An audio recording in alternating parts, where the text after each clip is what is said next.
Are you ready? మూడో point, మనకు ప్రతిదీ అర్థం కాదు, ఆయనను నమ్మాలి. చదవండి గట్టిగా, మనకు ప్రతిదీ అర్థం కాదు, ఆయనను నమ్మాలి. గట్టి చదవన్నానా? మనకు ప్రతిదీ అర్థం కాదు, ఆయనను నమ్మాలి. సామెతల గ్రంథం 25వ అధ్యాయం 2వ వాక్యం. సామెతల గ్రంథం 25వ అధ్యాయం 2వ వాక్యం స్టార్ట్. సంగతి మరుగు చేయుట దేవునికి ఘనత, సంగతి శోధించుట రాజులకు ఘనత. ఇంకోసారి, సంగతి మరుగు చేయుట దేవునికి ఘనత, సంగతి శోధించుట రాజులకు ఘనత. ఇంగ్లీష్లో అది కాదే, సరే సరే చెప్పండి నాతో పాటు. సంగతి మరుగు చేయుట దేవునికి ఘనత, సంగతి శోధించుట రాజులకు ఘనత. ఇంకోసారి చెప్పండి, సంగతి మరుగు చేయుట దేవునికి ఘనత, సంగతి శోధించుట రాజులకు ఘనత. Are you ready? మన బ్రతుకులో జరిగేది ప్రతిదీ అర్థం కాదు, ఆయన యందు నమ్మిక ఉంచి ముందుకడిగేయాలి. కొన్ని జీవితాల్లో వివాహాలు వెంటనే జరుగుతాయి, కొన్ని కొంతకాలం, కొన్ని ఆలస్యంగా జరుగుతాయి, కొన్ని బహు ఆలస్యంగా జరుగుతాయి. ఎందుకు ఇలా చేస్తున్నాడో మనకి అర్థం కాదు, కానీ ఆయన యందు నమ్మిక ఉంచాలి. డిస్ట్రాక్ట్ అవ్వకండి, దృష్టి మళ్లించకండి. యేసు వైపు నుండి ఏమి జరిగినా నీ దృష్టి మళ్లించొద్దంతే. సామెతల గ్రంథంలో సొలొమోను అంటాడు, సంగతి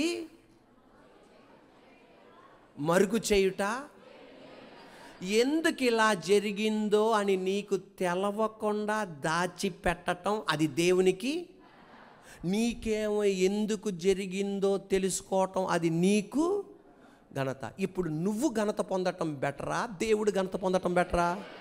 అది చర్చిలో. అది ఎక్కడ? చర్చిలో. దేవుడు ఘనత పొందని. మనకి దేవునికి ఉన్న సంబంధం సైట్తో కాదు, ఫెయిత్తో. దేవుడు అనేది, నన్ను విశ్వసించి మీరు బాప్టిజం పొందారు, నేను ఉన్నానని విశ్వసించి మీరు యేసే నా దేవుడని నా దగ్గరికి వచ్చారు. అదే విధంగా కొన్ని సంగతులు నేను మీకు తెలియపరచలేనప్పుడు కూడా నా యందు విశ్వాసం ఉంచండి. నిన్ను ఆయన మోసం చేయడు, మార్గ మధ్యలో విడిచిపెట్టడు, నిన్ను అనాథగా మార్చడు, నీ బిడ్డలకు వివాహం జరగకుండా ఆయన ఆపడు. ఎందుకు మరుగు చేస్తున్నాడో మనకి తెలియదు. Are you ready? కానీ ఆయనే మరుగు చేసిన దాన్ని ప్యాకెట్ ఆయన విప్పుతాడు. Are you ready? ప్యాకెట్ ఆయన విప్పుతాడు, పార్సిల్ ఆయన విప్పుతాడు. అప్పుడు నువ్వు ఏడుస్తావు, ఇందుకోసం చేసావా అని. ఉండండి, మరుగుపరచకుండా చెయ్యొచ్చు కదా. మరుగుపరచకుండా, విశ్వాసము లేకుండా దేవునికి ఇష్టలై ఉండుట. ఇలాగ మరుగు, ఎందుకయ్యా మా అబ్బాయి వివాహ జీవితాన్ని ఇంతగా ఆపేస్తున్నావు, మా అమ్మాయి వివాహాన్ని ఎందుకు ఆపేస్తున్నావు?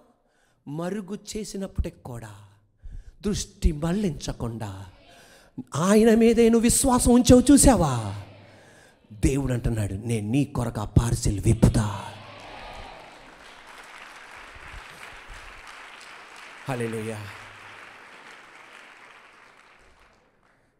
మన మందిరానికి ఒక చెల్లి వస్తుంది. ఇది ఒక 5-6 సంవత్సరాల క్రితం జరిగిన సంఘటన. మన మందిరానికి ఒక చెల్లి వస్తుంది. నాన్న యేసుప్రభువు నమ్ముకోలా, అమ్మ యేసుప్రభువు నమ్ముకోలా, అక్క చెల్లెలే యేసుప్రభువు నమ్ముకున్నారు. చెల్లి సోమవారం మ్యారేజ్ కార్డుతో నాకు వచ్చింది. మ్యారేజ్ కార్డుతో చెల్లి, అక్క చెల్లెలు నా దగ్గరికి వచ్చి, అన్నయ్య పై వచ్చే బుధవారం మా చెల్లి వివాహం, అమ్మా దేవుడు కార్యం చేశాడు అన్నాను. అనగానే వివాహం కార్యం చేశాడు అన్నాను. అనగానే వాళ్ళు కూడా ప్రార్థన చేయించుకొని, ఆ బుధవారం కాదు, ఆ పై బుధవారం సాయంత్రం వివాహం.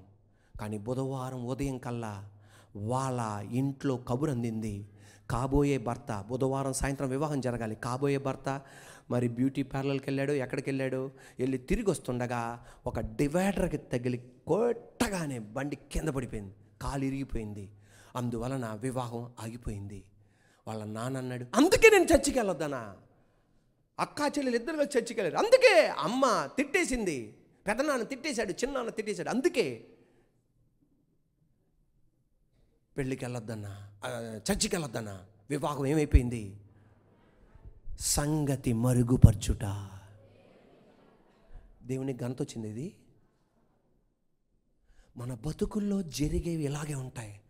సంగతి మరుగుపరిచాడు, దేవుని ఘనత వచ్చిందా? కానీ దేవుడు అన్నాడు, ఆయన మాట సున్నా అయినా పొల్లైనా కామైనా తప్పదు. ఒకసారి ఆమె అంటే సున్నా అయినా పొల్లైనా కామైనా తప్పదు.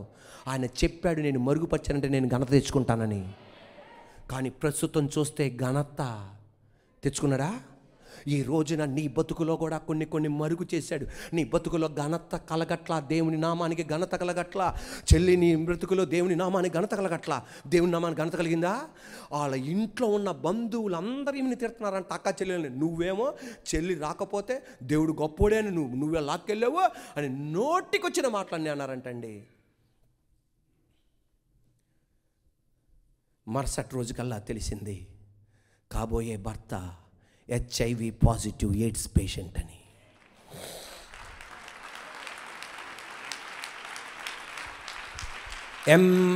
ఎంజే నాయుడు గారు హాస్పిటల్లో డిక్లేర్ చేసి బయటికి నడిపించారు. బ్లడ్ టెస్ట్లో తెలిసింది HIV పాజిటివ్ ఎయిడ్స్. సంగతి మరుగుపరిచాడు దేవుడు. ఒక్క క్షణం ఉండండి. మరుసటి రోజు కల్లా తిట్టిన అమ్మ, నాన్న, పెద్దనాన్న, చిన్నాన్న ఆ గదిలో కూర్చుని, నా కూతురు బతుకు కాపాడిన దేవా నీకు వందనాలయ్యా, ఎన్ని కోట్ల రూపాయలు ఇచ్చినా రుణం తీర్చుకోలేనయ్యా. దుష్టులు, నా వీంకుడు వీంకురాలు, దుష్టుడు నా కాబోయే అల్లుడు, నా బిడ్డ బతుకు సంగతి మరుగు చేయుట దేవునికి ఘనత. ప్రస్తుతం వాక్యం వింటున్నా ఏ అమ్మైనా నానైనా వివాహ విషయం మాత్రమే కాదు, మరి ఏ విషయంలో అయినా దేవుడు అది ఎందుకు మరుగుపరుస్తున్నాడో నీకే అర్థం కావట్లా. ఈరోజు నువ్వు అవమానపడవచ్చు, ఈరోజు యేసయ్య నామం అవమానపడినట్టుండొచ్చు. వాక్కు చెప్పిన దేవుడు ఘనత తెచ్చుకొని తీరతాడంటే నేను లెగుస్తా, నేను కార్యం చేస్తా, దేవుడు లేచును గాక. Are you ready? మన మందిరం కొండపైన ఉండేది. ఎక్కడుండేది? ఎంత గట్టిగా చప్పట్లు కొట్టి ఆరాధించేవాళ్ళము. ఇక్కడ తక్కువ, కానీ అక్కడ కొడుతుంటే బైపాస్ రోడ్ బస్సులు ఆగిపోయాయి అంతే. Are you ready? Are you ready? పక్కనున్న వాళ్ళు నోరెత్తేవాళ్ళు కాదు, అంతే అలవాటు పడిపోయింది. కొట్టపోతే వాళ్ళకి ఏంటి డ్రమ్ కొట్టలేదేంటి ఈరోజు అనేవాళ్ళు. ఒకరోజు మన ఊరిలో కాదు, వేరే ఊరిలో చర్చిలో బాగా పెద్ద మీటింగ్ జరుగుతుందంట. ఏం జరుగుతుంది? మీటింగ్ జరుగుతుంటే పోలీస్ కంప్లైంట్ ఇచ్చాడంట పక్కనోడు. ఎవరు ఇచ్చాడు? గడి చెప్పండమ్మా. పక్కన ఇంటోడు పోలీసులు కంప్లైంట్ ఇస్తే పోలీసు వాళ్ళు జీప్లో వచ్చారంట. ఏంటి ఇది ప్రాబ్లం అంట. మాకు అసలు నిద్ర పట్టట్లేదండి, నిద్ర పట్టట్లేదు, ఏం చప్పట్లు కొడుతున్నారని. వెంటనే ఎస్ఐ చర్చి లోపలికి వచ్చారంట. ఇంత చప్పట్లు కొడుతున్న ఒక వ్యక్తి మధ్యలో కూర్చొని గురకలు తీసి నిద్రపోతున్నాడంట. ఎస్ఐ అన్నాడంట, లోపల ఉన్నోడికే నిద్ర పడితే నీకెందుకు నిద్ర పడతారా అన్నాడంట.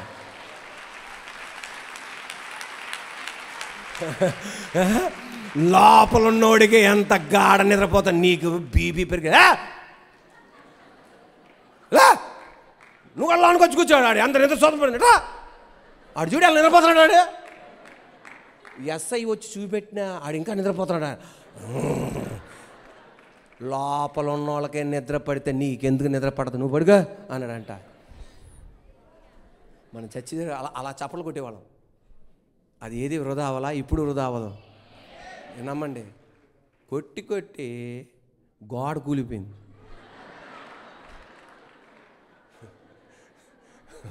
అది రెడీ? అందరూ ఏమన్నారు తెలుసా?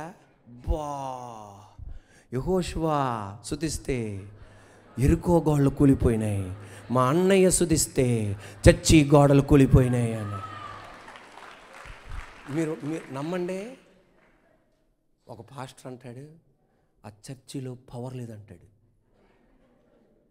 ఇంకొక అతను అంటాడు దేవుడు లేడంటాడు. సంగతి మరుగుపరచుట. నమ్మండి, ఆ కాలములో అవమానపడింది మామూలు కాదు. సంగతి మరుగు చేయుట దేవునికి ఘనత. ఉండండి, మన చర్చి ద్వారా ఘనత తెచ్చుకున్నాడా? చెప్పండి, ఆ స్పాట్లో తెచ్చుకున్నాడా? తెచ్చుకోవాలా. కానీ మీకు తెలుసా, ఇక్కడికి రాగానే నిజంగా చర్చిలో పవర్ ఉందండి, ఆ దేవుడు ఉన్నాడండి.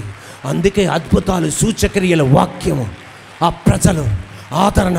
మీకు తెలుసా, సంగతి మర్చిపరచుట.